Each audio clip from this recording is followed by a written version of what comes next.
Sí, hay un delay terrible. ¿Me escuchan bien ustedes? ¿Ven todo? ¿Ven? Bueno, bárbaro. Me alegro. Bueno, ¿qué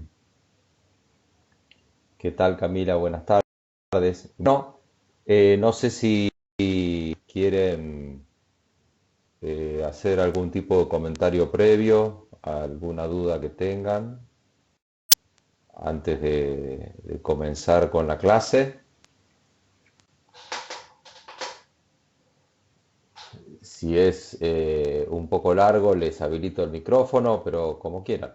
Es como para tener un ida y vuelta o algo que quieran, que escucharon por ahí, les interesa comunicarlo, qué sé yo. Nada.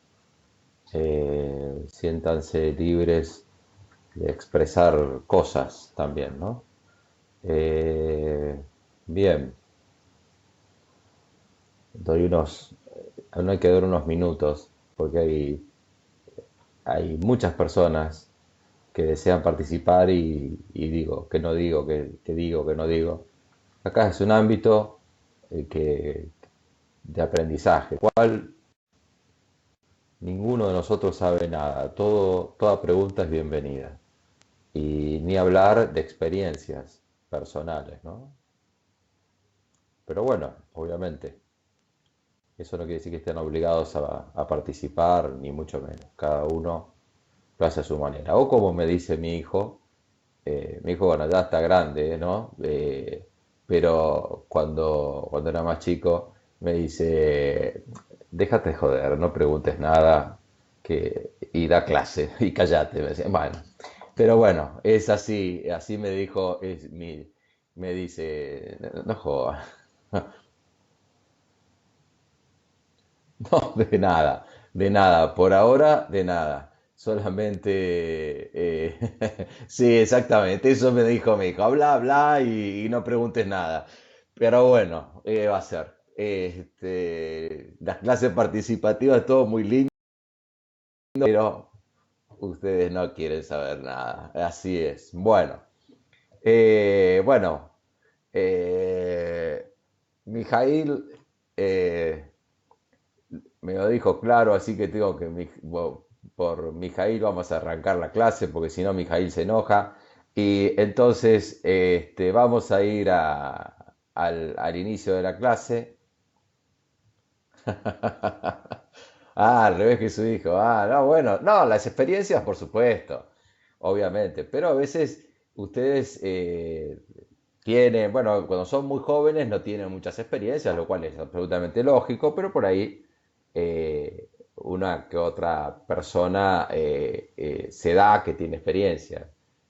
Lamentablemente esta materia la fueron bajando, antes estaba en ciclo superior en una de las últimas instancias de la carrera, y eso hacía que se hacía más rico porque el alumno, eh, bueno, Mijail, el alumno y la alumna tiene más experiencia, no solamente laboral, sino de vida, porque de 22 años que ustedes tienen promedio, seguramente habrá algunos que tienen menos, porque he tenido alumnas de 19 años y alumnos, por supuesto, de más edad, pero me da siempre una edad promedio de 22 años. En el curso hace mucho que no hago encuestas, y las encuestas ya no son muy bienvenidas, ni siquiera por mí, ¿no? Es como que uno invade un poco las cosas y, bueno, más o menos tienen esa edad, y lo cual no tiene experiencia de vida y experiencia laboral. Y esta materia, si no masticás experiencia, es muy etérea, es decir, muy poco visualizable, ¿no? Siempre digo, esta carrera, cualquiera sea la rama que sigas, ya sea, yo no me atrevo a hablar de actuarios, pero en lo que hace a licenciados en administración, contadores y economistas, el trabajar mientras uno estudia hace que uno avance muchísimo y sobre todo en la comprensión de lo que está viendo, ¿no? Los economistas, bueno, es un poco más difícil, por ahí si te ocupas en economía empresaria o microeconomía, macroeconomía te obliga un poco a estar vinculada a cuestiones de Estado, ¿no? Pero que, bueno, puede ser que estés trabajando en alguna entidad estatal. Pero bueno, estamos grabando, ya están en el aire, así que vamos a arrancar el día de hoy, 19 de octubre, sí señor, octubre, parece ayer marzo, o parece ayer cuando andábamos sin barbijo, pero ya llevamos la mayor parte del año bajo esta situación de pandemia. Bien, arranquemos. Estábamos viendo diseño organizacional como sistema abierto, vimos entorno, nos quedan dos puntos más, relaciones interorganizacionales y diseño para el entorno internacional. Están abreviados los títulos porque a DAF le gusta hacer títulos como si fuera una sinfonía, más o menos. Pero bueno, de todos modos, nosotros en la clase pasada hemos visto eh, que obviamente estamos parados en el sector de organización, planear, organizar, dirigir y controlar. Nos hemos corrido de la dirección, cosa que ya dije en la clase pasada. Vamos a volver cuando veamos política, conflicto, política y ese tipo de cosas. Ahí vamos a entrar otra vez a esas cuestiones que hacen a la dirección. Pero ahora volvemos a lo que es organización. En entorno vimos el dominio de la organización, entre otras cosas. ¿Pero por qué traigo el dominio de la organización? Porque me viene bien como introducción a lo que vamos a ver ahora, que es el próximo tema. Recordemos que el dominio de la organización, dentro del contexto en general de la organización, de esto obviamente dentro de su país donde se de la unidad central de la administración, de la organización, perdón, y el entorno y el contexto internacional, el dominio de la organización es con aquellos agentes que interactúa asiduamente la organización. Ese es el dominio de la organización. No es que interactúa, si por ejemplo vende en España, no interactúa con toda España. Quizás interactúe con algunas organizaciones que estén en determinadas ciudades o zonas geográficas, etcétera, etcétera. Eso hace el dominio, que lo vimos en la clase pasada. Pero ahora vamos a ver unos temas que están vinculados a esta cuestión del dominio.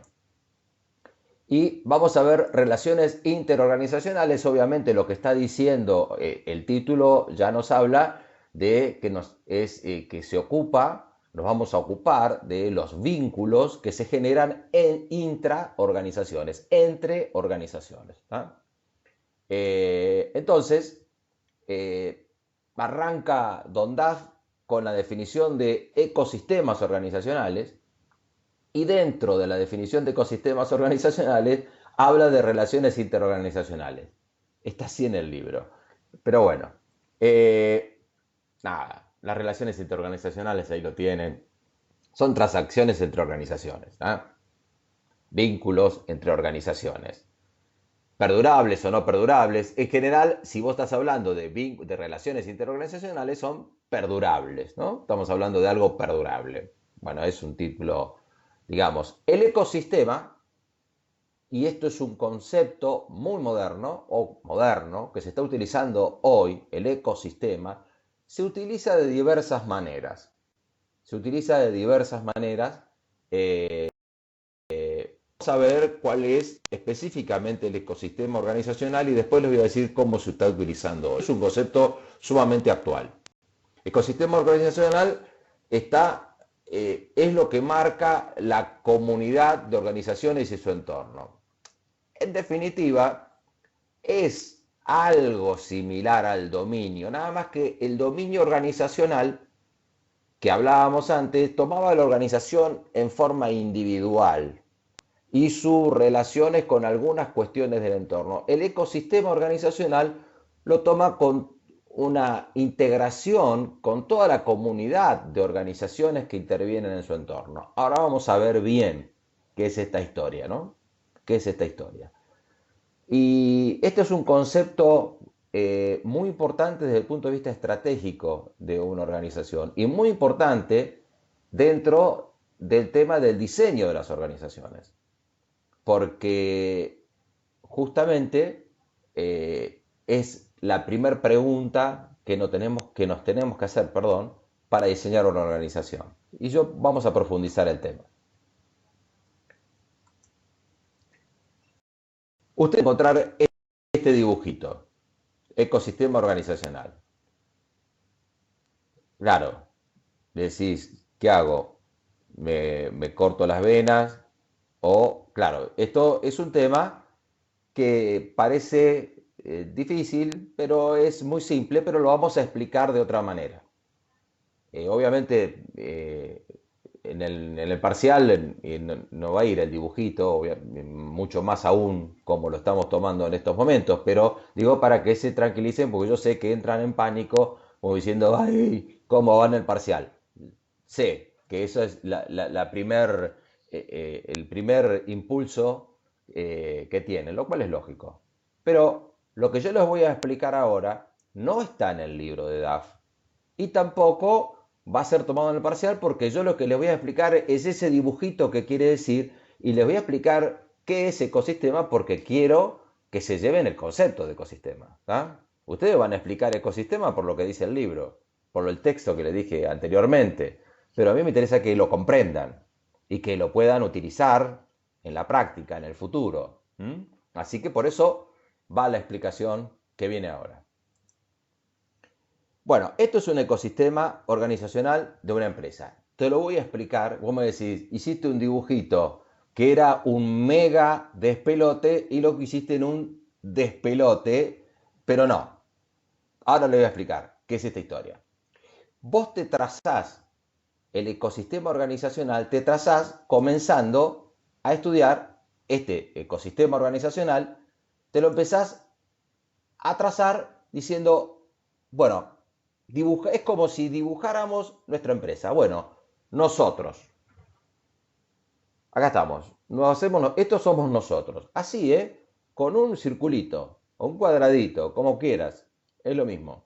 Entonces, después empezás a plantear, bueno, ¿quiénes son mis proveedores? A ver, claro, vos vas a decir, dame el listado de proveedores, no es esa la historia, ¿no?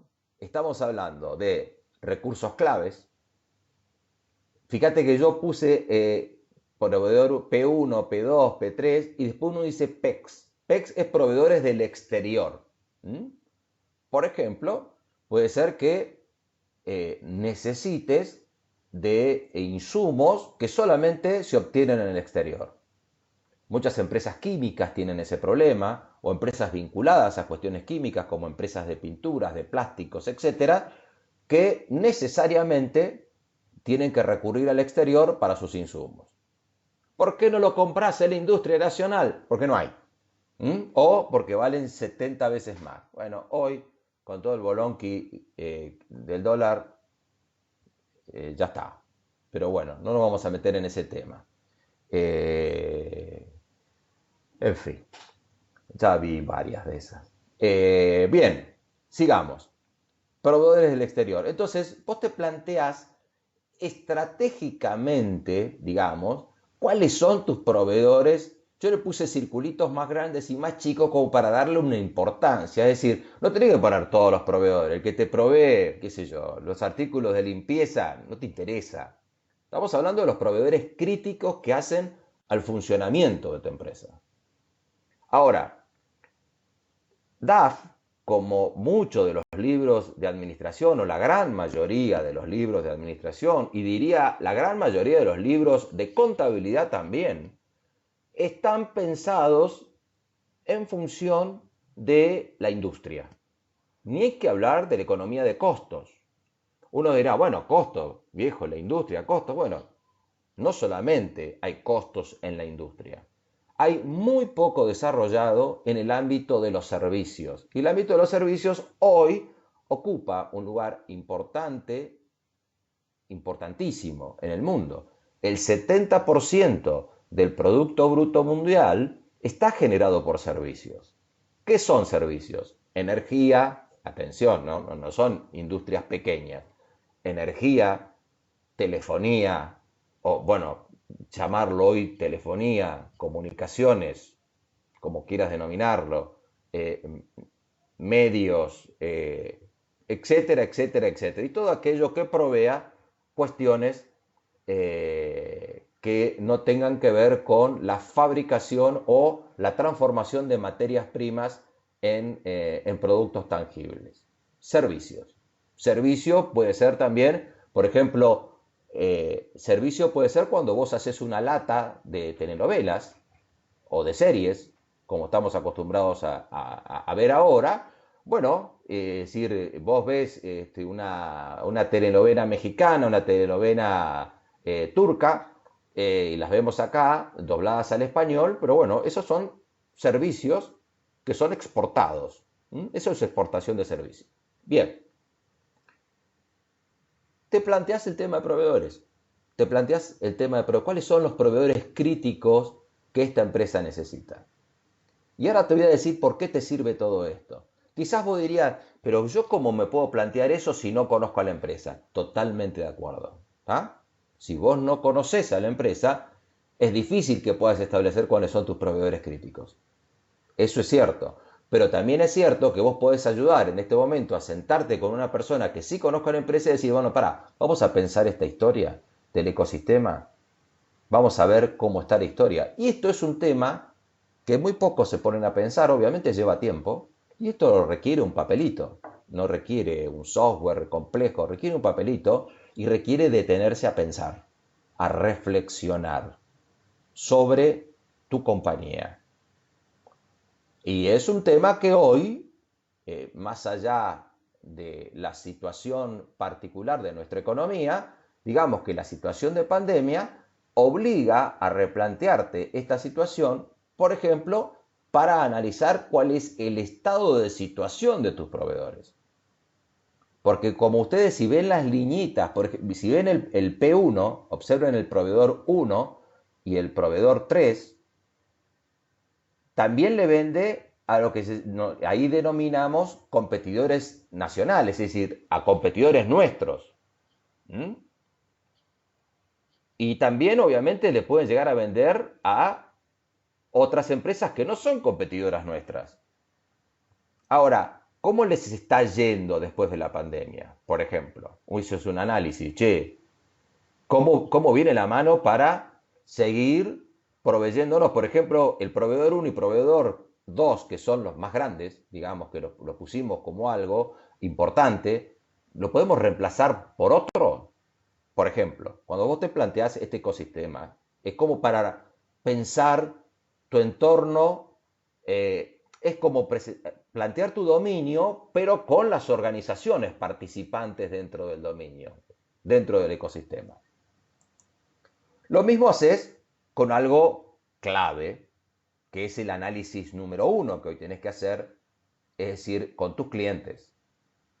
El tema es, ¿cómo están mis clientes? Sí, macanudo, todo muy lindo. Vamos a suponer que hoy desaparezca, soñemos con que desapareció el virus. Bueno, muchachos, todo el mundo puede salir a la calle, todo el mundo puede abrir, chau, se terminó la historia. Bueno, pero quedamos rotos, económicamente muy mal.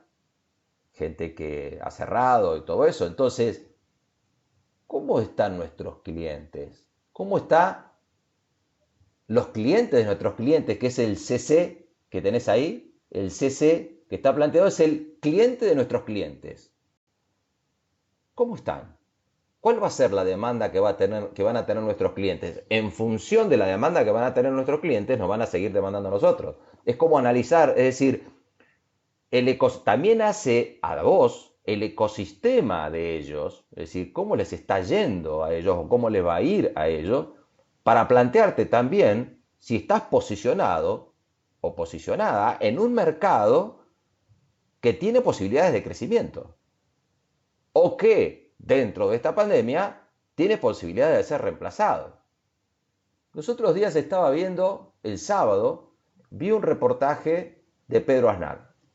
Yo lo vi a Pedro Aznar porque mi sobrino empezó en un canal de televisión, un nuevo canal de televisión que se llama IP, y bueno, obviamente, mi sobrino estaba ahí y lo vi hasta que estuvo él al aire, lo vi a Pedro Aznar. Y estaba Pedro Aznar es un músico mayor que yo, o sea que está golpeado, no, está impecable, pero formaba parte de una banda con Charly García que se llamó Serú Girán, ya esto hace 800.000 años antes de Cristo. Creo que sí estuvieron junto con María y con María Magdalena también. Pero bueno, era joven yo en aquellos tiempos. Bueno, entonces Pedro Aznar decía y hablaban de los recitales en streaming. Entonces el periodista le pregunta, ¿y vos cómo lo ves después de la pandemia los recitales en streaming? No, no, yo creo que es algo que llegó para quedarse, es muy intimista, bla, bla, bla. Dio su opinión.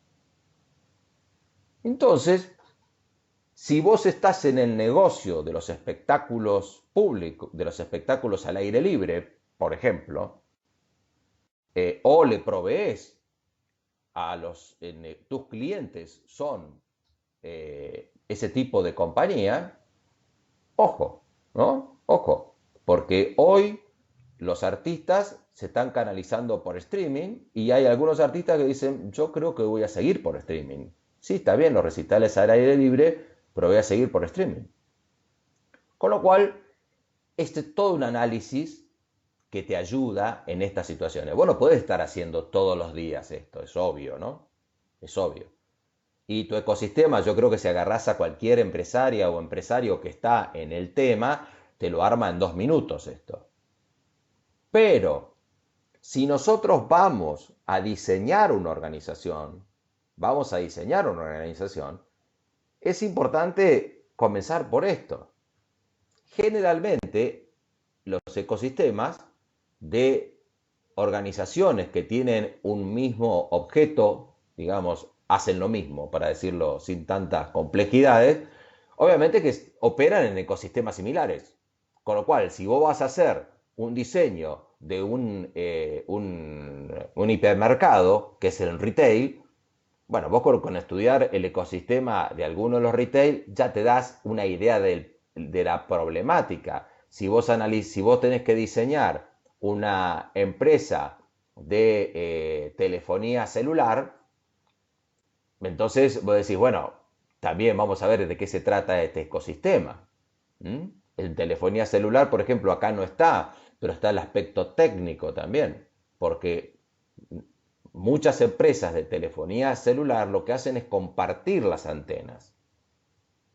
Si vos ves las antenas ahí, sobre todo las que están distribuidas no tanto en capital, pero en distintas partes del país, es decir, que se comparte tecnología también. Pero bueno, estamos hablando de ecosistema. Te digo para que lo vayas entendiendo. Y así, obviamente, seguimos si hablamos de competidores, porque competidores pueden ser nacionales o pueden ser competidores del exterior, obviamente, que le vendan a tus clientes.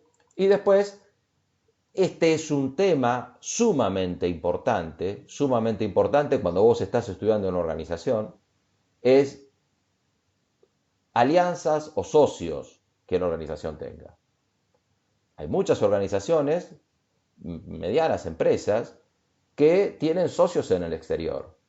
Generalmente, hoy, lo que se estila, ahora vamos a ver después en la internacionalización de las organizaciones, que cuando vos vas al exterior, siempre te conviene ir con un partner, lo que se llama un partner o con un socio del lugar.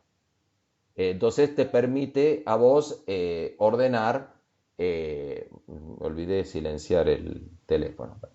Lo que te permite a vos es entrar a un país sin la necesidad, primero, de mostrarte como extranjero y una serie de cuestiones. Obviamente, ustedes me dirán, pero McDonald's no hace eso, McDonald's viene McDonald's. Bueno, estamos en otra instancia organizacional. McDonald's está en una instancia organizacional y utiliza otros esquemas que está dentro de la alianza.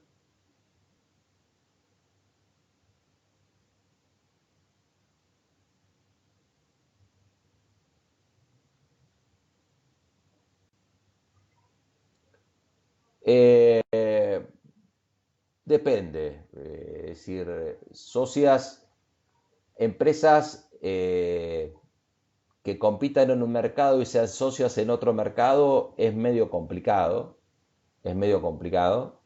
pero generalmente lo que se hace, si las empresas tienen tamaños parecidos, Oscar, el tema es el siguiente. Vos lo que tenés que estudiar es cuán grande es el mercado en el cual estás compitiendo y qué posibilidades de crecimiento tiene el mercado claro, como en el caso de antenas, pero voy a Oscar primero, ya voy, Mijail. Entonces, el tema, vos agarrás y decís, está bien, estamos compitiendo. Por ejemplo, ese competidor nacional o competidor del exterior, como vos trajiste acá. El competidor del exterior que tenemos ahí, que le vende al cliente al C1 y al C2. Es decir, flaco, nos estamos matando acá. Es una cosa, deja, convertite o asociémonos. ¿Qué productos te compras? ¿Te compran esto? Bueno, dámelo. Yo te proveo de esto. No te vengas acá. Somos partner acá.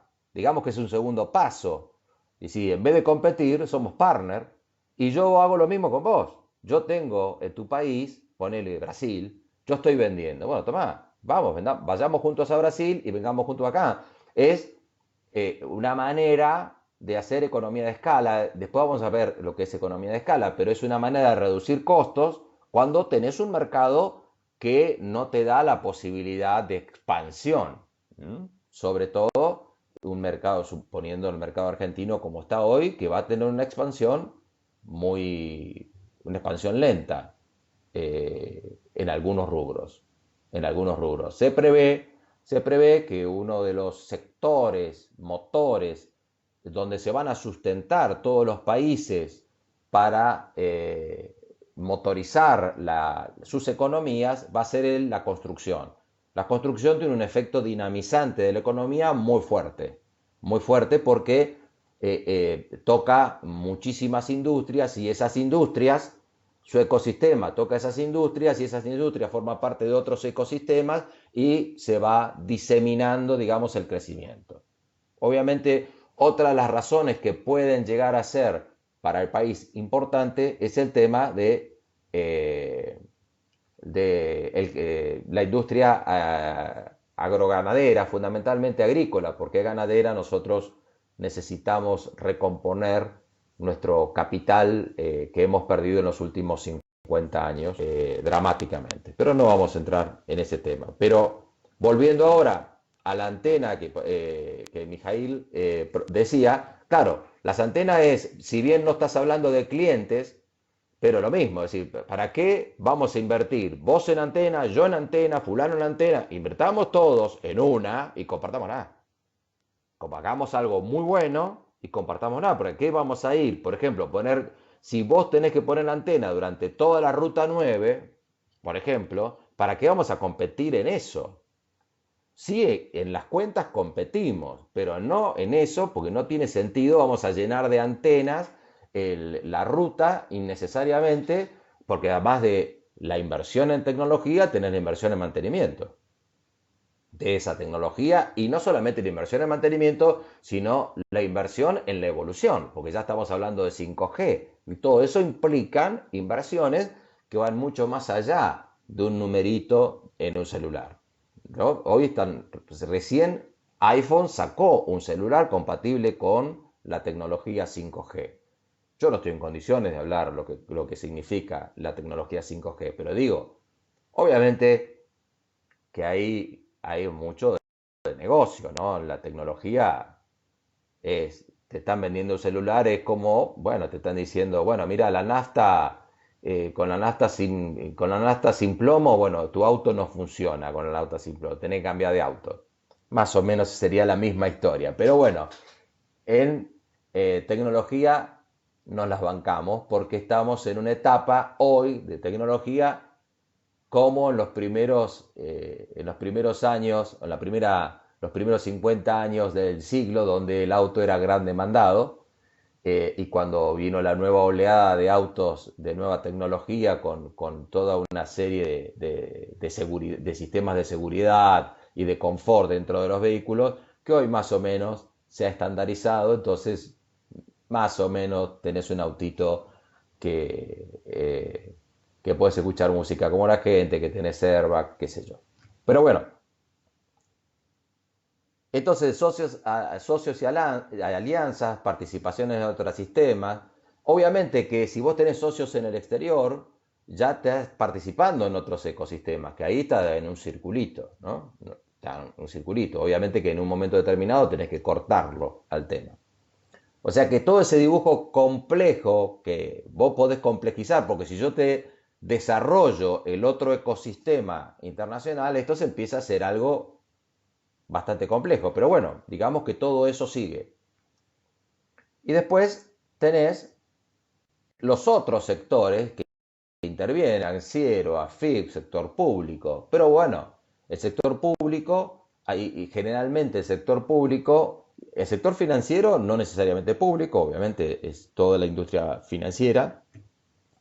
La AFIP la puse aparte, está dentro del sector público, pero como es un organismo muy específico, juega un rol esencial. Y el sector público, dependiendo de lo que te dediques, bueno, si te dedicas a las comunicaciones, vas a tener regulaciones especiales. Si te dedicas a la industria alimenticia, entra a jugar el SENASA, por ejemplo, y entra a jugar otro tipo de organizaciones en cuanto al control de salubridad de lo que estás produciendo. Ejemplos, ¿no? Esto es un ecosistema. Esto es un ecosistema. Esto es lo que se llama ecosistema. Te permite a vos analizar cómo viene, en qué vínculos, cuáles son los vínculos más importantes que tiene una organización. Entonces, si vos vas a diseñar una organización y te dice, che, ¿de qué ecosistemas sos? Mirá, esto es una industria típica automovilística, de fabricación de automóviles. Bueno, entonces te pones a estudiar más o menos y decime cómo es esta historia. Y vas a empezar a comprender cuáles son los aspectos más importantes de la organización. Como verás, diseñar una organización, como ya les anticipé, se empieza de afuera para adentro. Primero, comprende el contexto, comprende la globalidad y después ponete en los detalles. Después, la tarea es lo último que se diseña.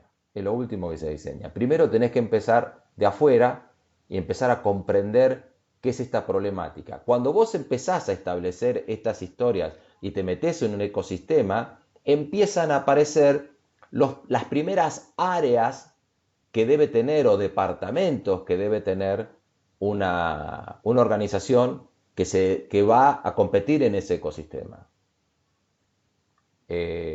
Obviamente va a depender de lo que estemos hablando, pero ya tener las primeras áreas más importantes, las vas teniendo, estudiando el ecosistema. Obviamente por ahí no tenés que hacer el dibujito, ¿no? Pero por lo menos ya sabemos lo que es un ecosistema. Este dibujito es, nada, lo hice yo, es un dibujo que lo puede hacer cualquiera de cualquier otra forma. Pero digamos que esto es lo que te va dando la pauta. Es muy importante a la hora de reflexionar sobre organizaciones y cuando estás planificando o cuando estás ahora diciendo, che, ¿dónde quedé parado después de esta historia? ¿O dónde podemos llegar a quedar parados después de esta historia? Es momento de tomarte un tiempo y decir, bueno, a ver, ¿cómo es esta historia? Bien, ¿alguna duda? ¿Algo que quieran preguntar? ¿Están ahí? ¿Están vivas? ¿Están vivos?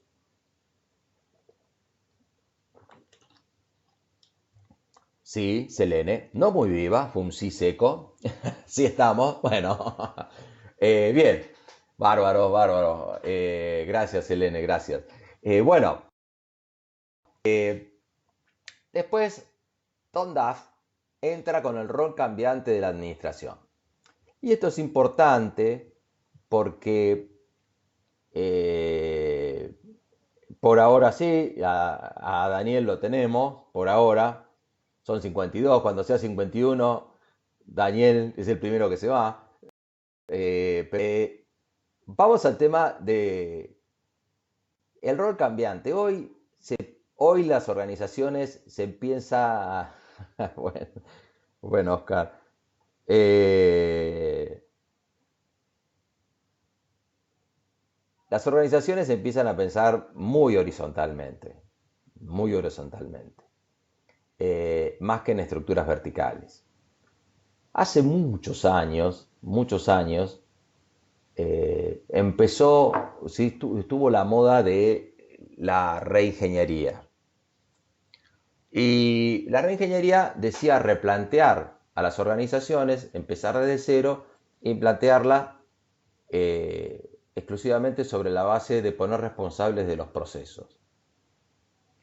Se hicieron muchos desastres en las organizaciones con esa teoría, pero marcó un importante hito diciendo, señores, estamos perdiendo los procesos y estamos perdiendo de vista la coordinación. Y recuerden, estábamos en estructuras funcionales más jerárquicas. Recuerden que las estructuras funcionales, y era una de las preguntas del parcial, las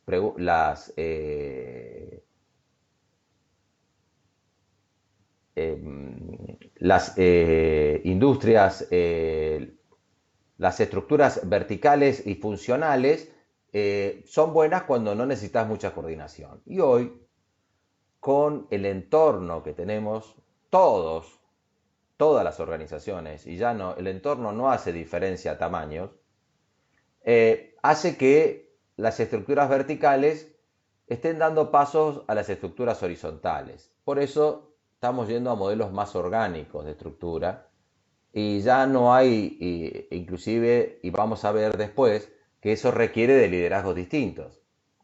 Es claro, obviamente estamos yendo a relaciones horizontales, no solamente dentro de la organización, sino que esas relaciones horizontales incluyen a clientes y proveedores. Y ahí hay un concepto que después vamos a ver más adelante cuando veamos las estructuras, organizaciones de fabricación, que también lo vamos a ver en el campo de los servicios, pero ahí entra en juego la trazabilidad. ¿Por qué? Yo les digo hoy, por ejemplo, cuando ustedes establecen el vínculo, compran algo por Mercado Libre y justamente recién me acaba de entrar un mail, si no vieron que bajé la vista, me acaba de entrar un mail que me dice tu paquete está en camino, me acabo de comprar un par de zapatillas. ¿Mm? El proveedor es de Rosario, me di cuenta por su 0341. Cuando cierro la compra. Cierro la compra, el proveedor me fue diciendo todos los pasos, me envió la factura, me dijo que ya se estaba en camino y que ya estaba en mi producto entregado, mi producto, ¿m? Mi producto, estaba entregado a Andreani y Andreani me acaba de decir que ya está en camino. Eso se llama trazabilidad. ¿Qué quiere decir la trazabilidad? Es el seguimiento de todo ese proceso. Pero yo soy el cliente, por eso estoy involucrado. ¿Está involucrado el proveedor también? Y obviamente esa trazabilidad son las relaciones horizontales que hoy estamos acostumbrados, todos nosotros, a saber dónde está nuestro producto que acabas de comprar. ¿Dónde está nuestro producto? Sí, las compré, las compré. Así que, entonces, eso es importante, eso es importante este concepto de relaciones horizontales porque tiene que ver con esta trazabilidad. Claro, si vos no tenés una organización preparada para esta información que involucra a distintos jugadores u organizaciones dentro de tu ecosistema. Entonces, si vos sos una persona o una organización, perdón, que estás vendiendo a través de Mercado Libre, por ejemplo, como un ejemplo, ¿no? Puede ser a través de cualquier otra plataforma, la logística es clave. La logística es clave siempre, pero la logística no es clave para que funcione bien.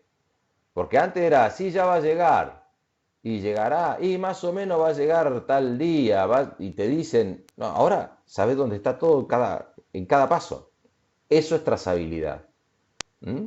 Y se está utilizando hoy no solamente en esto, sino también se está utilizando en aquellas industrias que le proveen a industrias, porque hay industrias que sus clientes son industrias. Después vamos a ver eso, el tema de la cadena de producción.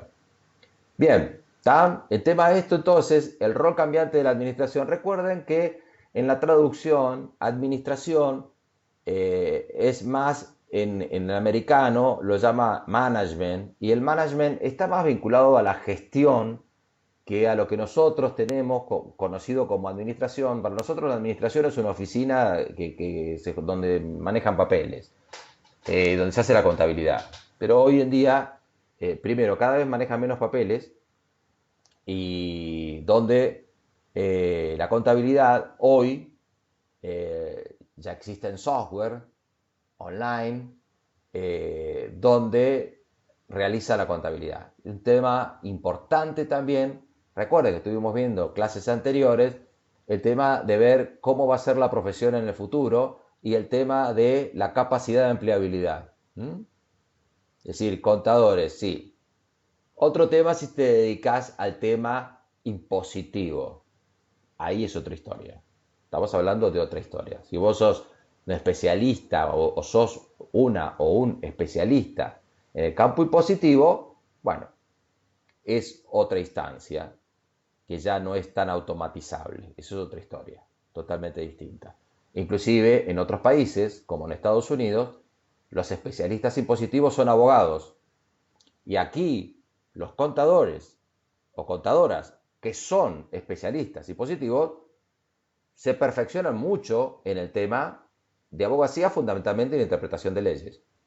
Pero bueno, nada, un detalle. Digo, también la trazabilidad viene en el campo de los servicios, no exclusivamente en el tema de la industria. Y el rol de liderazgo, hay... sí, Mijail, hay un futuro en la profesión, distinto. Hay un futuro en la profesión, distinto. Ahora, recuerden, había muchas personas que trabajaban en la administración antes, ustedes son muy jóvenes, pero quizás lo hayan visto en algunos dibujos viejos, donde tenían la visera y tenían la manga con un lápiz, con una lapicera o con una pluma y con una iluminación, y que solamente trabajaban en la administración por su prolijidad. ¿Y qué hacían? Hacían matrices, llenaban matrices. O en la bolsa de valores. La bolsa de valores tenían un teléfono y estaban altos en un pizarrón gigante que lo manejaban con escaleras, donde iban modificando las cotizaciones de las acciones con un borrador y le ponían el nuevo valor. Bueno, esas funciones desaparecieron. Pero parece absurdo pensarlo, pero bueno, estamos hablando de 50 años atrás, 60. Está bien, es bastante para ustedes, para la historia de la humanidad, no es mucho. Entonces, hoy eso ha sido totalmente reemplazado y trabajaban miles y miles de personas en las grandes corporaciones, muchas en los sectores administrativos, fundamentalmente por eso, porque controlar, y lo vamos a ver, controlar empresas multinacionales en aquellos tiempos sin computación requería de realizar planillas que estaban todas interrelacionadas como hoy simplemente relacionamos Excel, las relacionamos, bueno, se relacionaban. Vos tenías que esperar que fulanito terminara la planilla y te diga, ¿cuánto te da? 22. Y ese 22 lo ponía en el inicio de tu planilla, era el saldo inicial de tu planilla y así sucesivamente. Entonces, la profesión, salvando esas distancias, no está en esa situación, pero bueno, hay un futuro distinto, distinto. Se va a requerir de, se sigue requiriendo todavía de la certificación del balance, es decir, requiere una función de certificación. No va a faltar mucho para que esa certificación se haga por una firma electrónica. Hoy pedís un certificado de antecedentes penales y te lo dan con firma electrónica. Ya antes te lo daban quizás ustedes, porque cada vez yo fui director de muchas compañías, entonces te obligan al certificado de antecedentes penales. Yo tenía que ir a la calle, ahí frente al Palacio de Justicia, en la calle Tucumán, y ahí ibas, hacías cola, qué sé yo, te pintaban todos los dedos y a no sé a cuánto tiempo te lo daban, firmado, sellado, todo. Bueno, no. Ahora te toman las huellas digitales electrónicamente, ¡pum! Y sale el certificado. En 10.000 oficinas donde lo puedes hacer. Y seguramente dentro de muy poco tiempo lo vas a poder hacer, y no sé si no se puede hacer ya, desde tu propio celular. Ni siquiera yendo a alguna oficina para que tengas eso. Y que vos lo recibas en tu mail firmado electrónicamente. Entonces, es muy difícil que pase eso con los balances, que ni siquiera los balances se impriman. Y yo creo que va a llegar ese momento, que los balances además sean certificados por el Consejo de la misma manera. Con lo cual, bueno, creo que la profesión va hacia digitalización de la documentación de respaldo, por ejemplo. Y bueno, hay que ver todo eso y hay que ver, decir, bueno, ¿cuál va a ser la función del auditor? ¿Cuál va a ser, cómo va a ser la función del auditor?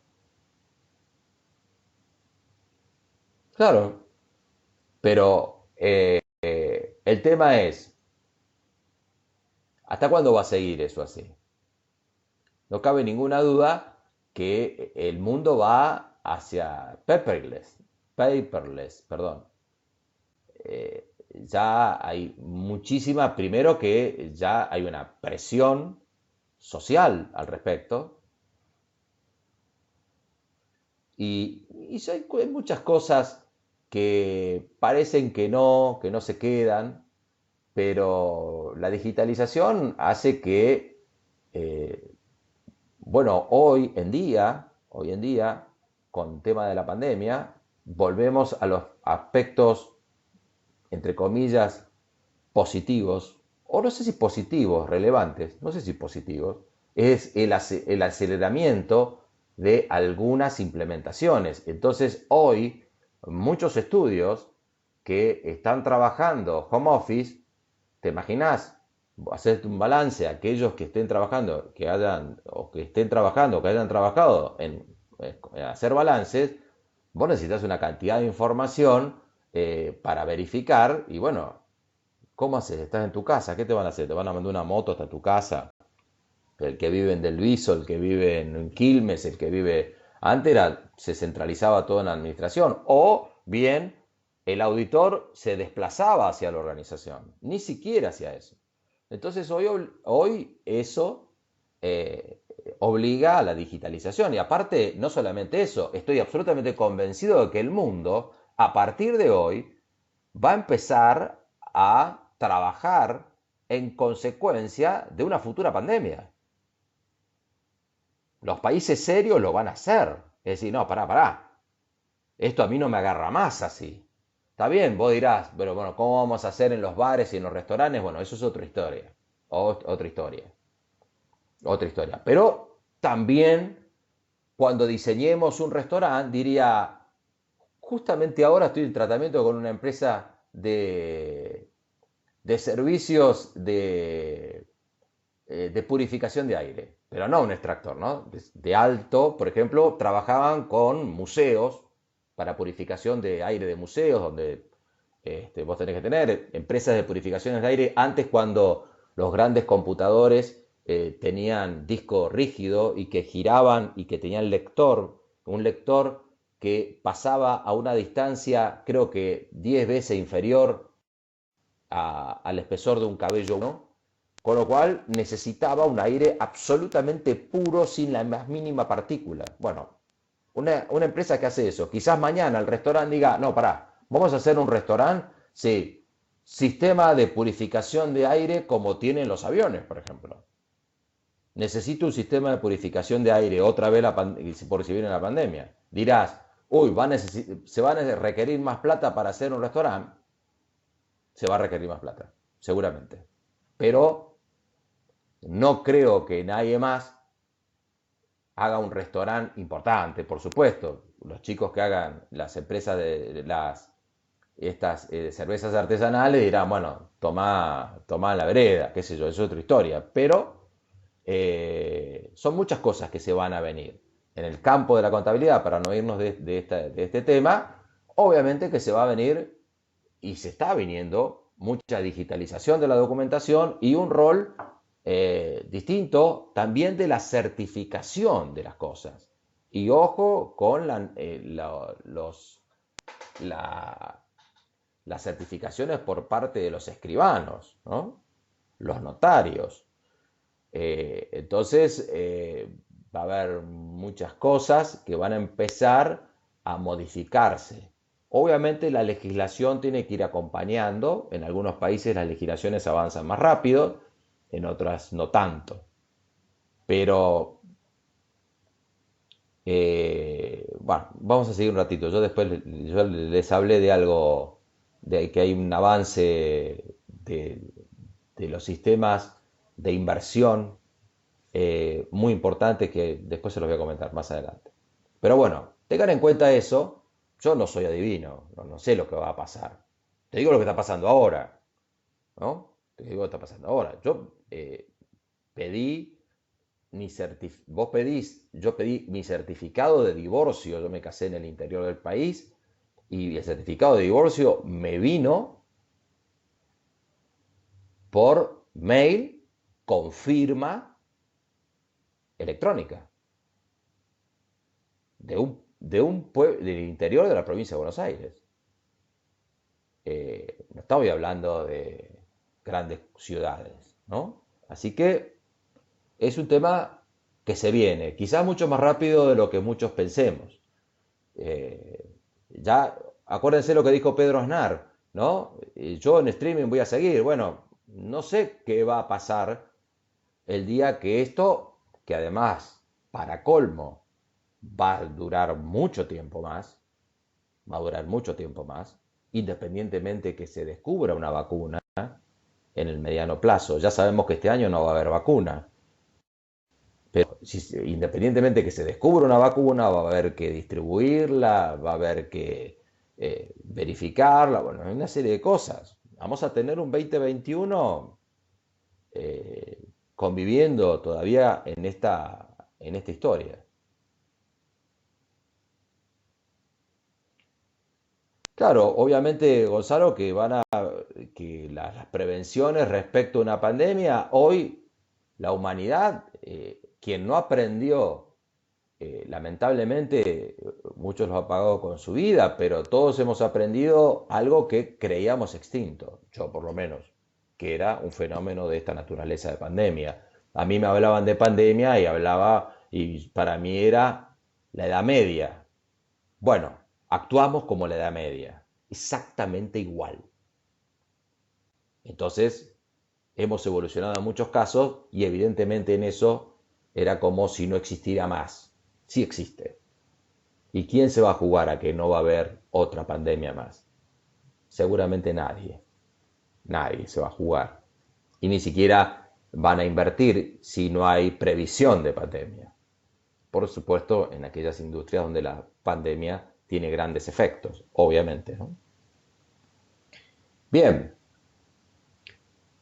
Hablando de este concepto que habla del rol cambiante de la administración o de la gestión o del management, como prefieran decirlo, hay un liderazgo distinto, hay un liderazgo que el autor distingue entre los roles de operaciones y los roles de cooperación. Es decir, el liderazgo y los gerentes tradicionales tienden a centrarse específicamente en las operaciones, ¿no? Con autoridad vertical, responsabilidad en los resultados, etcétera, etcétera. No es que no sean importantes los resultados, pero lo que pasa es que los resultados vienen con otra tendencia, con gerentes con roles de colaboración. Hoy necesitas la colaboración para tu resultado, como en este caso, para que las zapatillas me lleguen, necesitas la colaboración de Andreani, entre otros. El funcionamiento de la plataforma correctamente, las comunicaciones que funcionen correctamente, que no dependen de vos como comerciante, pero también hay un tema final importantísimo, es que cuando yo abra la caja sean las zapatillas que yo pedí y del talle que pedí y que además no estén rotas y que sean de calidad. O sea que falta todo eso todavía, digamos. Todo eso hace al rol de colaboración. Es decir, flaco, mi éxito también depende de que vos hagas bien las cosas. Por eso se habla de redes hoy. Porque seguramente a este comprador todo muy lindo, me atendiste muy lindo, pero me trajiste una zapatilla que no es la que pedí. Entonces, ahí, ¿qué pasó?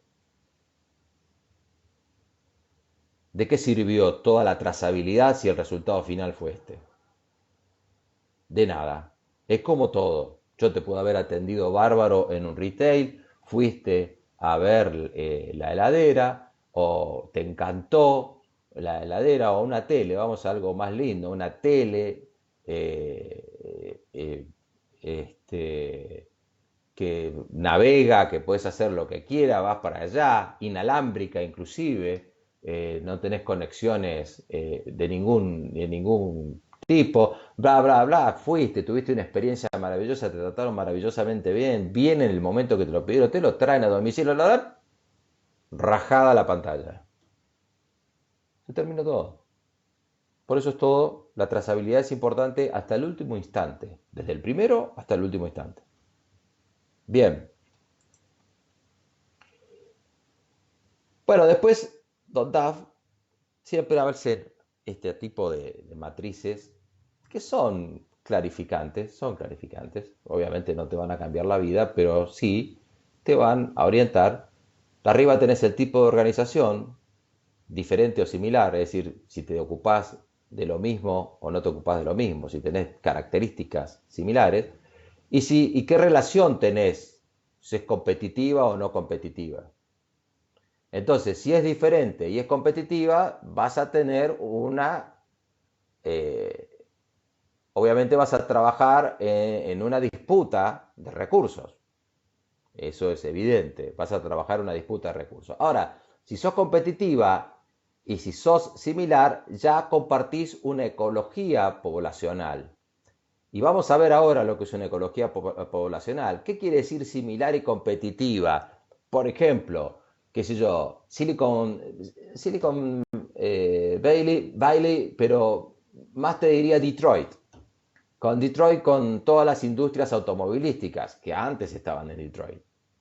Pero Detroit, en su momento, estaban todas las industrias automovilísticas. Y así había ciudades, en Seattle, por ejemplo, también había, en Estados Unidos estoy hablando, había todas las industrias de aviación, etcétera, estaban ahí.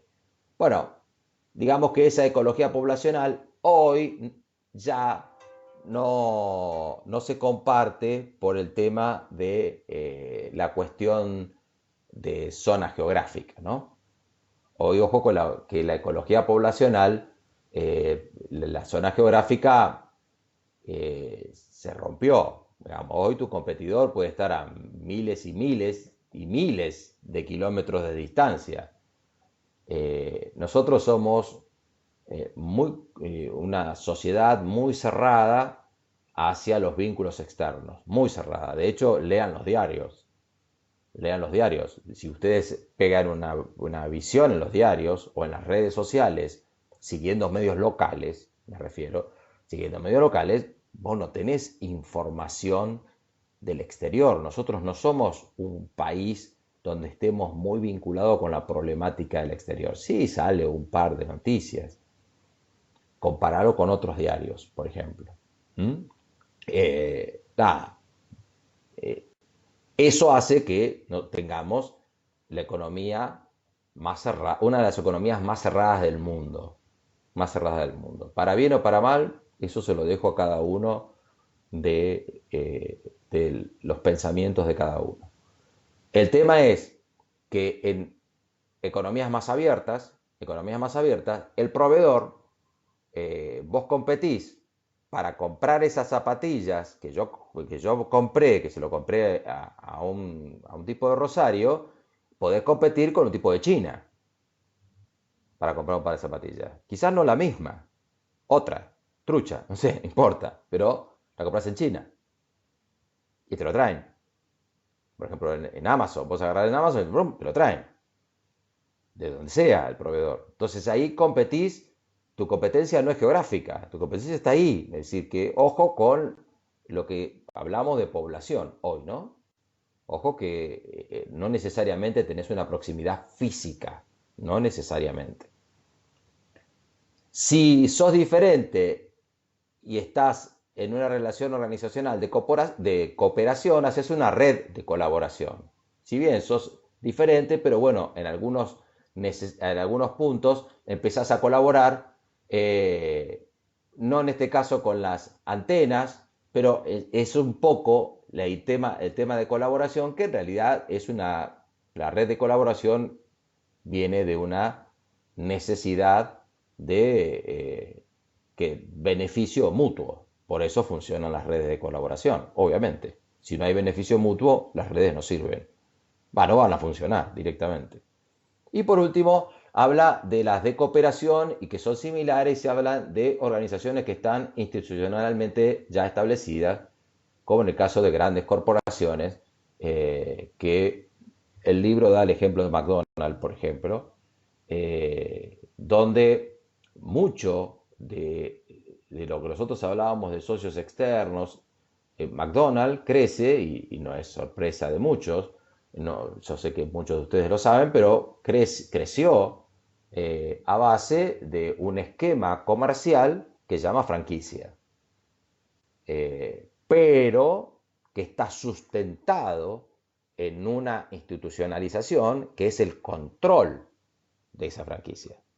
Porque acá hay muchas franquicias, muchas franquicias, pero después el tema es que cada franquicia se comporte idéntica en todo el mundo. Estamos hablando de que McDonald's debe tener, yo perdí la cuenta, pero creo que tiene 35.000 o 38.000 locales.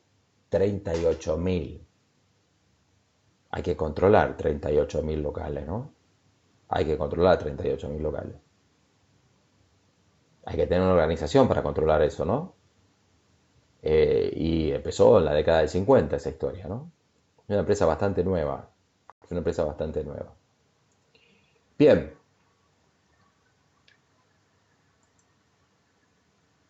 Modelo en la cadena de suministros. Ustedes van a encontrar esto dibujado, perdón, dibujado en DAF. Este dibujo es una porquería, porque realmente no entiendo cómo DAF hizo una cosa así, porque no entiendo cómo pudo hacer la cadena de suministros en forma horizontal. Realmente no lo entiendo. Entonces, yo se las hice como realmente, como para entender, porque si yo les digo que la integración vertical en la cadena de suministros acá la está representando horizontalmente, es decir, pero ¿de qué estás hablando? Bueno, yo no tengo la culpa, no sé, DAF se habrá fumado algo y lo hizo así, pero está mal esto, está mal. Así que vamos a dejarlo a DAF que siga fumando y nosotros vamos a hacer en forma correcta. ¿Y qué me vas a tomar en el parcial? Ninguna de las dos cosas. No importa, vamos a aprender ahora. Yo te digo esto. Bueno, fíjate que hay 4 niveles que te hice. Proveedores, fabricantes, distribuidores y minoristas. Esto es industria, ¿estamos? Industria. Entonces tenemos proveedores, también eso que llamamos proveedores pueden ser productores. Por ejemplo, aquellos que producen la tierra, trigo o tomates. ¿Y los fabricantes qué hacen? Tomates en lata o harina. ¿Mm? ¿Y los distribuidores qué pueden ser? Bueno, distribuidores es aquellos mayoristas a los cuales yo le vendo y que esos mayoristas distribuyen a los comercios minoristas, ¿no? Fíjense que el fabricante, el F2, le vende directamente al M2 también. Puede ser que un fabricante se salte una de la cadena de suministros y venda directamente. Ahora, esto te permite también manejar estratégicamente porque algunos fabricantes, ¿te acordás que te hablábamos del entorno, del problema, de los suministros, de los insumos? Por ejemplo, en F1 estaba Arcor en su momento y que tenía un proveedor, uno de los proveedores, P1, P2 o P3, o que no, P3 no le vende, P1, P2, que era el proveedor de cartón. Entonces, Arcor, esto es una historia verídica, ¿no? Arcor, cansado de tener problemas, sobre todo porque Arcor exporta y es una de las empresas multinacionales familiares, si no es la única que queda en el país, por ahí está. Es una empresa de la ciudad de Arroyito, Córdoba. ¿Puede ser Arroyito? No, no es Arroyito. Bueno, no me acuerdo, pero es en la ciudad de Córdoba, es en la provincia de Córdoba. Por ahí si alguno puede googlear, puede ver de dónde, me parece que sí, en el caso. La cuestión es que, ¿qué hizo Arcor? Bueno, adquirió una empresa o hizo una empresa de cajas de cartón. ¿Qué hizo? Una integración vertical hacia atrás. Por eso, si no te lo pongo así, ¿cómo entendés que es una integración vertical? Es una integración vertical. ¿Qué hizo? Adquirió una cadena anterior a la propia. Es decir, hizo una fábrica de cartón, pero no le vende solamente a Arcor, le vende a varios. Pero, obviamente, fundamentalmente a Arcor. Le vende cartón adecuado. También vas a encontrar integraciones verticales hacia adelante. Por ejemplo, F1 y F2, si estamos en el caso de la industria farmacéutica, las droguerías han sido adquiridas todas por la industria farmacéutica. Es decir, casi todas las droguerías dependen de alguna de las industrias farmacéuticas más importantes del mercado. Con lo cual han adquirido la distribución de sus productos, de sus medicamentos, por empresas propias o controladas, ya sea controladas o integradas, dependiendo de la estrategia que cada uno tenga. ¿Y qué sería M1, M2? Las cadenas minoristas. En este caso, hay muchas, en farmacias hay muchas cadenas, Farmacity una de ellas, y también aquellas farmacias de barrio que todavía hayan sobrevivido. En el caso de la distribución de medicamentos, es todo un tema la logística de medicamentos porque creo que ha sido una de las industrias que primero utilizó la automatización de procesos. Prácticamente no interviene ningún humano en todo lo que se llama el proceso de picking. El picking se llama al proceso donde vos te llega el pedido y te dice, che, quiero un Lexotanil. Esta farmacia me pide 3 cajas de Lexotanil y vas a la estantería, 3 cajas de Lexotanil. 2 cajas de aspirina, vas y buscas 2 cajas de aspirina. Bueno, todo eso se hace automáticamente y sale el pedido hecho ya listo para la farmacia, con el remito hecho y toda la historia. Bueno,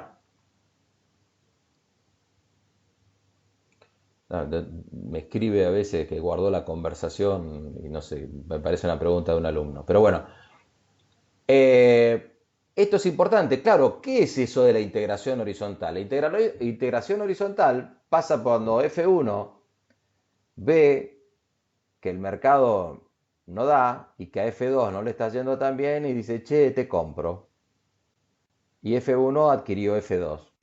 Se llama integración horizontal. Integración horizontal. Cuando vos integras. Por supuesto, puede pasar en P1 con P2, o puede pasar con D1 con D2, o puede pasar como M1 y M2. Es decir, esos son integraciones horizontales.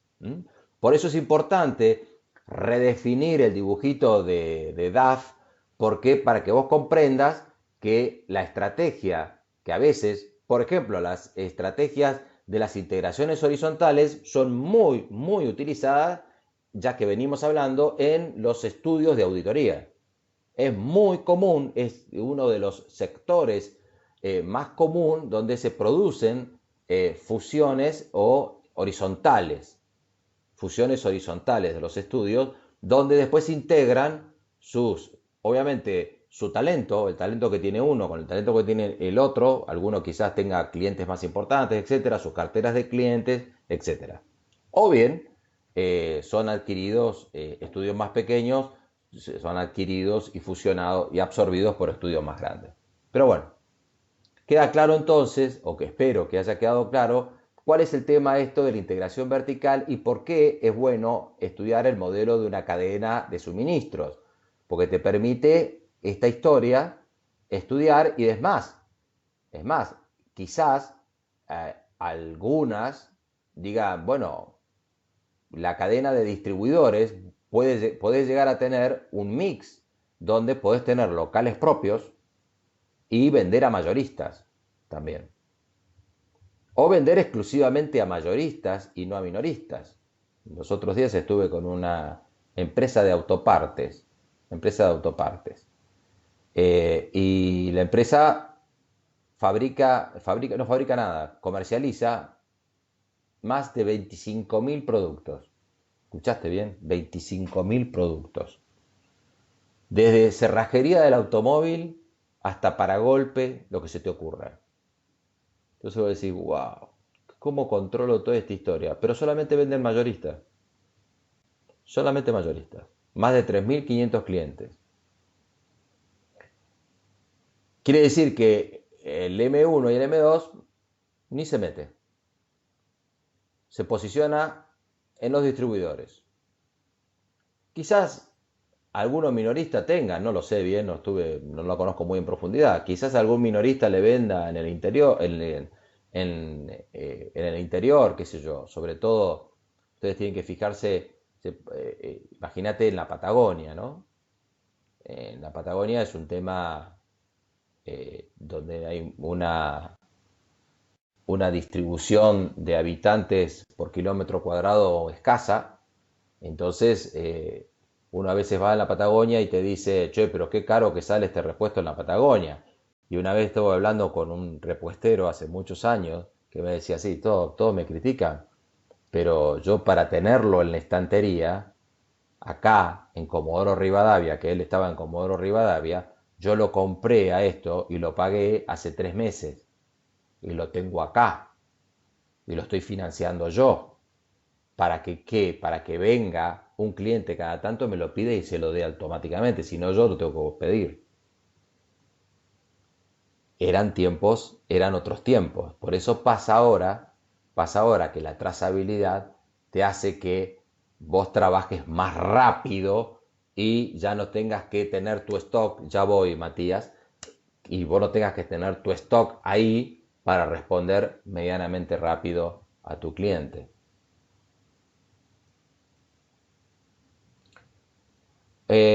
Bueno, Coca-Cola también opera también por franquicia, es su tema, ¿no?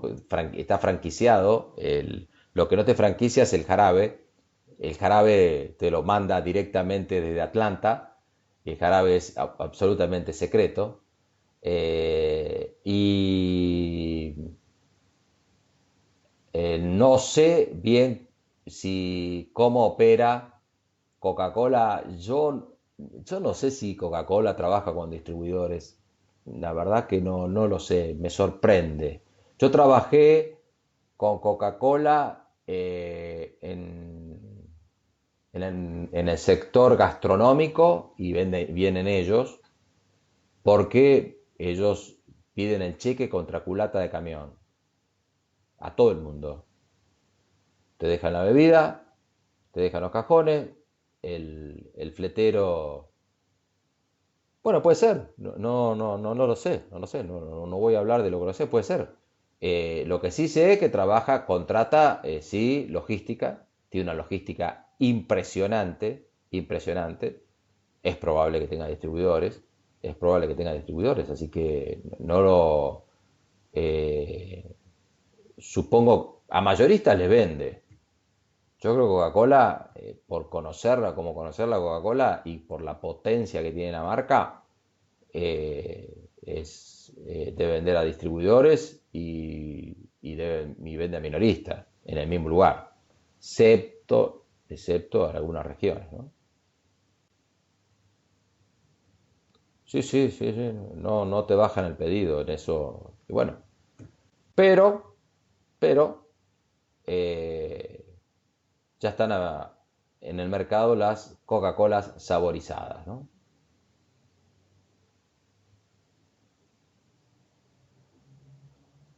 No sé cómo lo manejan a eso. No sé cómo lo manejan. Mijael, la verdad que no quiero meterme en un tema que no lo domino. Es una muy buena pregunta. Es una muy buena pregunta. Pero no sé cómo lo manejan. No es tan gran misterio. Vos sabés que yo me enteré la diferencia entre el sabor de la Coca y la Pepsi. Y trabajan sobre dos cereales distintos. Aparentemente, tomarlo entre pinzas porque yo no lo recuerdo bien, tendría que reverlo porque lo tengo grabado. Fue un curso que participé hace 8.000 años y Coca-Cola trabaja, creo que, no sé si Malta o una cosa así, y Pepsi trabaja sobre maíz. Ahí viene una de las grandes diferencias de esas bebidas, que, como todos sabemos, Coca-Cola tuvo sus inicios en una farmacia, ¿no? Se vendía en farmacia, no como medicamento, pero se vendía en farmacia. Era un jarabe que te lo daban y te lo ponían en un frasco. Después se embotelló, bueno, de una empresa de más de 100 años, ¿no? Pero, como les decía, hoy Coca-Cola tiene ya la Coca-Cola, la marca Coca-Cola, no bebidas que se llaman pirulito de Coca-Cola, Coca-Cola saborizadas. Quizás la hayan visto por ahí, sabor a fresa, sabor con sabor a no sé cuánto, que en vez de tener esa fajita negra de Coca Cero, tienen otra fajita del color del sabor. Así que eh, eso, cuando les digo la capacidad de empleabilidad, bueno, Coca-Cola lo tiene claro, lo tiene claro. Es decir, nadie se queda dormido en los laureles diciendo, bueno, nosotros vamos a ser de por vida líderes. No, se tienen que mover. Y se están moviendo y por eso adquirieron muchas empresas de aguas, adquirieron empresas de aguas saborizadas y toda esa historia porque el mercado se unificó. ¿Por qué se unificó el mercado? Porque el cliente hizo que se unificara el mercado. Porque nosotros con nuestras costumbres. Entonces empezó, entonces vos hoy, Coca-Cola, todo muy lindo, pero resulta que el bartender que te hace en un restaurante, te hace una limonada y que te trae la jarra con la limonada, está compitiendo con vos. ¿Se acuerdan cuando les decía que el competidor, cuando hablábamos de las 5 fuerzas de Porter, no necesariamente la competencia o el producto sustituto no necesariamente viene de tu competidor? Bueno, ahí tenés un caso. Y no solamente que además viene que dejan de tomar Coca-Cola o toman agua, sino que estás tomando vos la jarra de una limonada con jengibre y toda la historia, sino que además te modifica tu hábito. Y entonces vas y empezás a buscar aguas, cuando vas al supermercado, vas a buscar aguas y decir, ah, mira, sí, me voy a llevar esta agua saborizada que tiene no sé qué cosa, tal hierba o tal otra. Bueno, Coca-Cola también tuvo que entrar en ese negocio. No lo entró con la marca Coca-Cola, pero ahora por primera vez está saborizando su marca Coca-Cola. Es decir que ni hablar con el tema del azúcar, ¿no? Ni hablar con el tema del azúcar. Así que imagínense si Coca-Cola siguiera con su bebida tradicional con azúcar, lo que sería hoy. Sería una empresita. O quizás desaparecida. Así que para nadie el mundo es fácil. Para nadie el mundo es fácil. Hay que moverse, hay que moverse y hay que estar atentas y atentos a las tendencias, no al cambio, porque cuando ya se cambió, cuando ya vendiste menos, decís, che, ¿qué está pasando? Ah, sí, que ahora todo muy lindo con, volviendo al tema de la jarrita, el tema de las bebidas alcohólicas, depende con el tema de los tragos, los vinos, resulta que ahora con el tema de los tragos y todo muy lindo, yo he estado dirigido empresas gastronómicas de varios locales donde la gente empieza con tragos y hay gente que empieza a cenar con tragos, restaurantes de alto nivel y terminan cenando con tragos. Y el vino, hoy la industria vitivinícola está muy golpeada por los restaurantes cerrados, por los restaurantes cerrados. Es decir, la industria vitivinícola no tiene una gran salida a través de supermercados. Coca-Cola sí lo tiene, Coca-Cola sí lo tiene. Pero bueno, los mercados gastronómicos son sumamente importantes. Bien. Eh,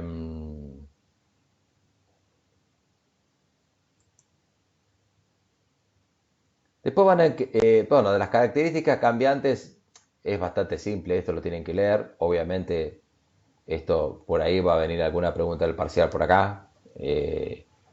Tenés Obviamente, si la tradicional de antagonismo tenés baja dependencia y si tenés una sociedad tenés una alta dependencia. El primer párrafo es obvio. Léete todo lo demás.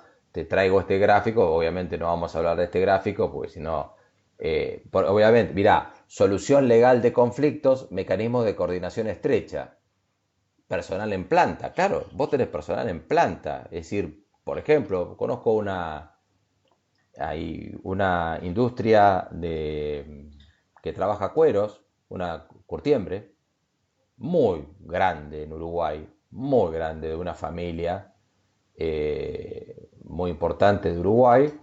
Realmente, bueno, la industria de la curtiembre es una industria muy sucia. En esa industria se podía comer en el piso. Una maravilla, una maravilla, una maravilla de empresa acá en Sudamérica. Y acá al lado, ¿no? Saltás el charco, está aquí, Montevideo. Y provee nada más y nada menos que los asientos de cuero a Mercedes-Benz y a BMW. Y fíjate vos que BMW y Mercedes-Benz, en vez de controlar la calidad del producto cuando llegaba a sus plantas, que no necesariamente están en Alemania, pero supongamos que estén en Alemania las plantas, en vez de controlar la calidad del producto, se despachaban sus productos con la autorización de su personal de calidad que estaba en Montevideo. Que estaba en Montevideo. Eso es lo que te obliga cuando vos trabajás en sociedad y horizontalmente. No voy a esperar a controlarte allá. Te controlo a vos cuando lo terminás de fabricar. Esto sí, este no. Ustedes dirán, ¿y cómo le irá ahora con el tema de la ecología y del tema de la presión que hay sobre el tema de la matanza de animales? Bueno, ¿estarán trabajando con ecocuero? No lo sé. Pero si tenés una curtiembre, fíjate vos que le provees a Mercedes-Benz y le provees a BMW y de repente Resulta ser que Mercedes-Benz y BMW dice, no, nosotros vamos a tener una política ahora de cuidado del medio ambiente, con lo cual vamos a usar ecocuero. ¿Qué haces? ¿Mm? ¿Qué haces? Entonces, ¿vas a esperar que tomen esa decisión o te vas a empezar a preparar? Y vos dirás, pero capaz que no necesitas, no vas a, un ecocuero no necesita todo un proceso de curtiembre porque es otra historia. Bueno, entonces vas a tener que reconvertir todo tu proceso productivo en función de la estrategia. Si no, desapareces. Si no, desapareces.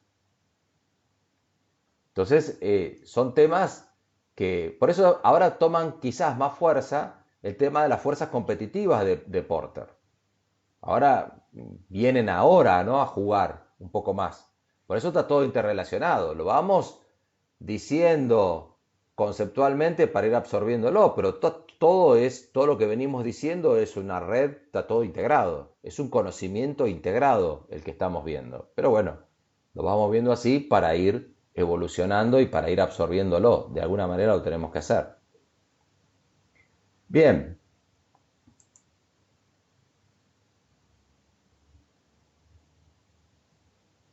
ecología poblacional. Esto ya lo hemos visto. Es una población, son empresas que se dedican a actividades similares. Insisto, antes compartían lugar, era típico lugares físicos. Acá en la Argentina, las siderúrgicas estaban ubicadas en el norte de la provincia de Buenos Aires y en el sur de la provincia de Santa Fe. Hay dos ciudades típicas que estaban muy conectadas, que era la ciudad de San Nicolás, la provincia de Buenos Aires, y la ciudad de Villa Constitución, que está en el sur de la provincia de Santa Fe, muy próximas las dos, y que permanentemente hay un movimiento, había un movimiento sobre todo antes, porque la industria siderúrgica estaba metida en esa zona. La población estaba muy ligado al tema geográfico. Eso es una población, lo van a encontrar en el libro. Y en las poblaciones, lo que te dice es que el cambio no se produce por organizaciones antiguas, sino cambios en la misma población, como venimos diciendo ahora. Los cambios pueden provenir de distintas cuestiones. Y los temas ecológicos, hoy las modificaciones de las estrategias por cuestiones ecológicas, son factores trascendentales. Todo muy bien.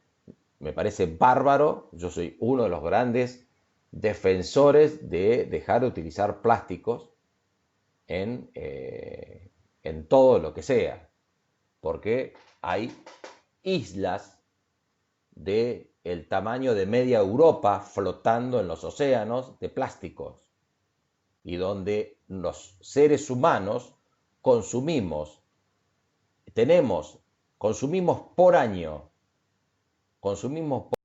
el equivalente de plástico de una tarjeta de crédito. Es como si nos comiéramos todos los años una tarjeta de crédito de la cantidad de plástico que tenemos adentro. Los animales, ni hablar, sobre todo los marinos, ni hablar.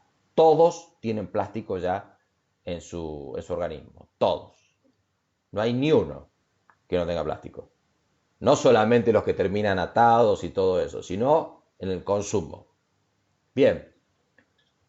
Con lo cual, eso es lo que produce el cambio. Y está bien, no tenemos más los sorbetes. ¿Y si vos te dedicabas a fabricar sorbetes? ¿Cuál es tu negocio? ¿El plástico o hacer que las personas les sea más cómodo tomar la bebida a través de un sorbete? ¿Qué vendés? ¿Plástico o vendés la comodidad de un sorbete? Esa es tu estrategia. Entonces tenés que estar, si estás preparada o preparado exclusivamente para operar con plástico, estás en un problema si no lo viste a tiempo y no empezaste a hacer las cosas de cartón o de algún otro material biodegradable. Bien, y eso no perdona ni a grandes ni a pequeñas empresas, ¿eh? No perdona a nadie eso, ¿eh? Y quizás las grandes, peor todavía, para poder cambiar estos cambios tan drásticos que se producen. Ni que hablar de los cambios drásticos que se producen hoy con esta situación de pandemia, que vaya a saber que los cambios que estamos dejando afuera, que son dramáticos.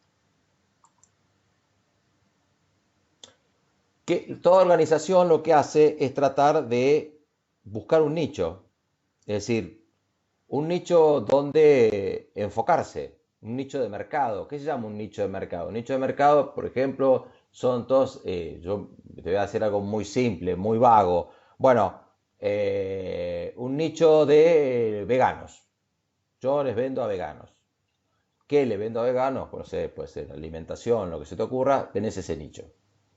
¿Es un nicho de crecimiento? Puede ser un nicho de crecimiento, sí. Por ahí, no tanto a veganos, por ahí lo haces alimentos para celíacos. Claro, alimentos para celíacos tendrías que decir, bueno, pero el alimento para celíaco, ¿qué crecimiento tiene? O ya está muy trillado. Por ejemplo, para discutir, para pensarlo, qué sé yo. Yo te lo digo. Pero bueno, puede ser una... Un segundo que anoto una cosa. Perdón, chicos, pero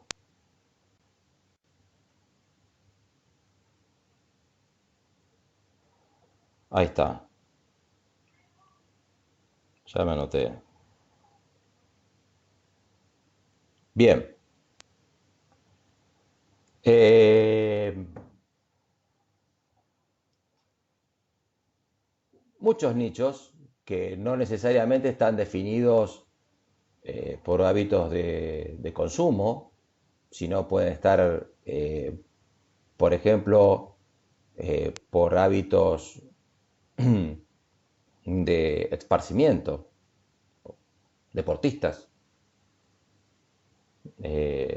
o profesionales, ya ahí te especializas un poco más, qué sé yo, un sinnúmero de cosas, un sinnúmero de cosas. Un nicho, encontrás un nicho.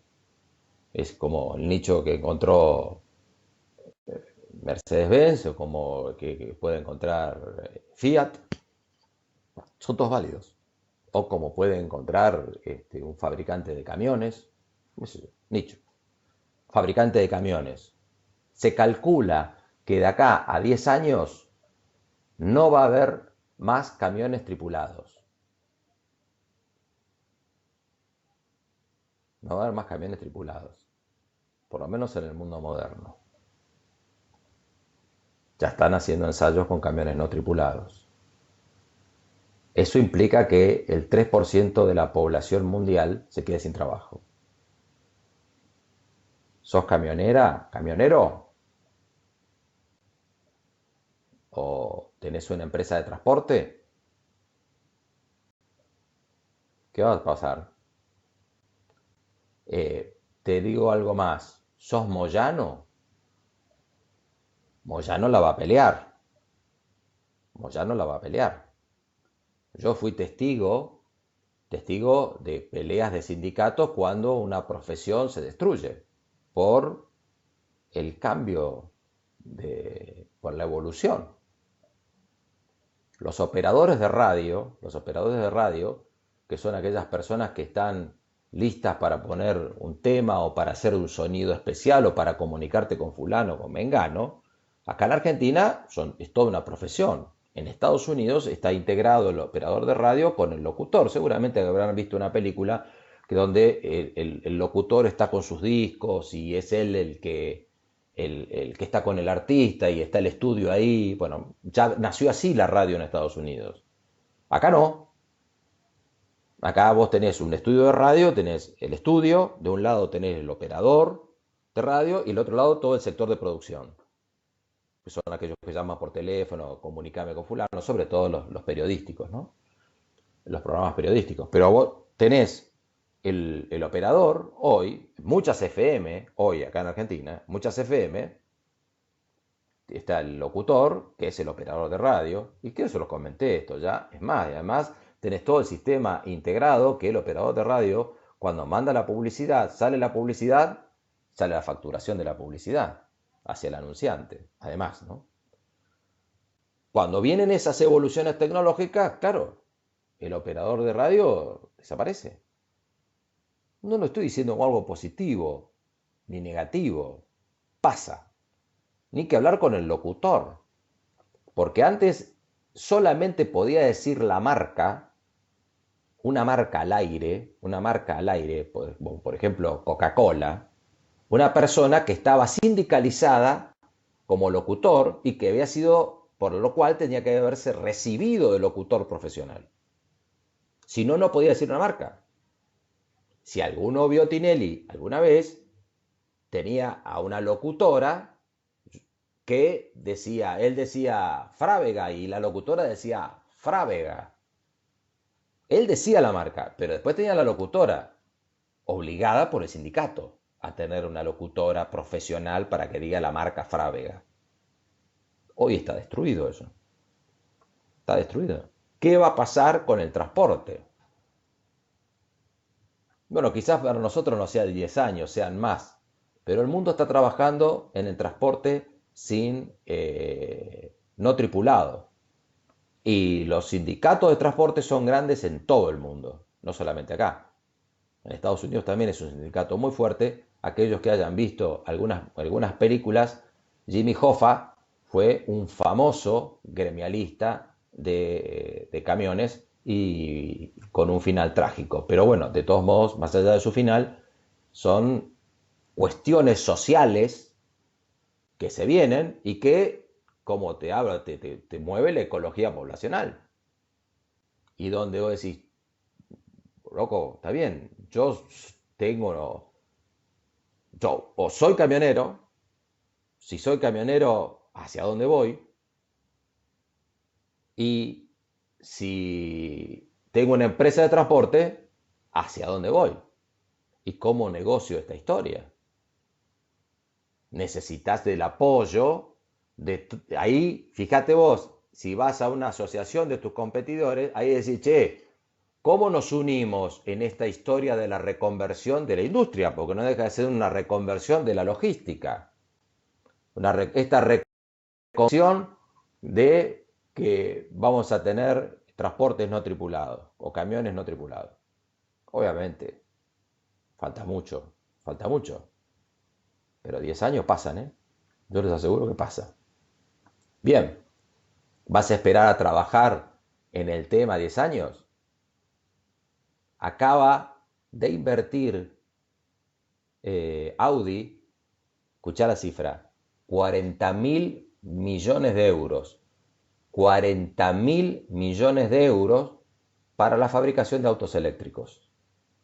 40.000 millones de euros. Es todo un tema. Yo soy una apasionada del automovilismo, sobre todo de la Fórmula, sobre todo no, de la Fórmula 1, básicamente. Bueno, se acabó el ruido, ya no hacen el ruido que hacían antes. Y posiblemente en el futuro sean eléctricos. Ni ruido, va a aparecer que te pasa un autito de juguete. Buen razonamiento, Mijael, buen razonamiento. Buen razonamiento. Sí, penoso. Bien, una empresa, ¿eh? Una empresa. Bien.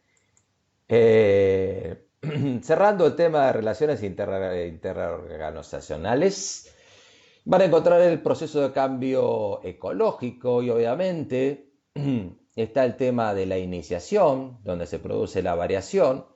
La selección es donde, es decir, la selección es como que la naturaleza te selecciona, es selección natural, digamos, te adaptaste, no te adaptaste, encontraste tu nicho, sobreviviste o no te sobreviviste, pasaste toda esa etapa y al final llegás a formar parte ya sólidamente de ese ecosistema o de esa, eh, sí, de ese ecosistema, por decirlo de alguna manera, y ya te institucionalizaste y ya sos una institución de peso en ese ecosistema. ¿Ah?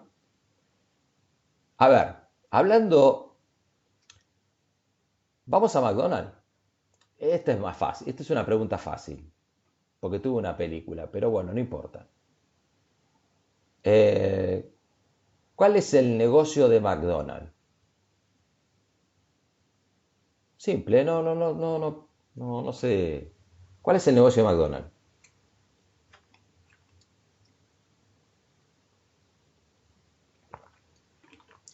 Franquicia. Seba dice franquicia, quiere decir que, traduciendo lo que dice Seba, cobra una participación de lo que vende cada local. La distribución, dice. Sí, señor, Oscar. Sí, señor, Oscar. El negocio de McDonald's es inmobiliario. McDonald's adquiere todos sus terrenos en el mundo. Es uno de los mayores de las corporaciones que más inmuebles tiene distribuido en el mundo. El negocio de McDonald's es inmobiliario, tiene sus propios locales y les cobra el alquiler a los franquiciados. Es decir, además de cobrarle la cuota de la franquicia, le cobra el alquiler del local. Es negocio inmobiliario. Sí, María, la verdad que si yo recomiendo verla la película, es muy interesante, y ahí salta eso. Y también es muy interesante ver la película Codicia de Poder, una cosa así, no me acuerdo bien el título. Así que es una película sumamente interesante para verla. No, no solamente no te habla de organizaciones, te habla de la historia de McDonald's, pero también cómo se basa, es importante también cómo la película describe la importancia del proceso, ¿no? Porque también se basó en un éxito por el proceso. Los hermanos McDonald, que de ahí salió el nombre, eh, tenían su local y eran y fueron los inventores del fast food, los inventores del fast food. Bien, creo que es un buen cierre del día, de la tarde. Ya entramos en el próximo tema, en la clase que viene, diseño de las organizaciones para el entorno internacional. Impresionante título. Así que, bueno, ha sido un placer. Y no sé si tienen alguna pregunta. Y si no, eh, obviamente lo pueden canalizar cualquier tipo de pregunta a través de Facebook. Ha sido un placer y nos vemos el próximo jueves a la misma hora. Así que hasta pronto, que tengan una buena semana y nos vemos. Gracias.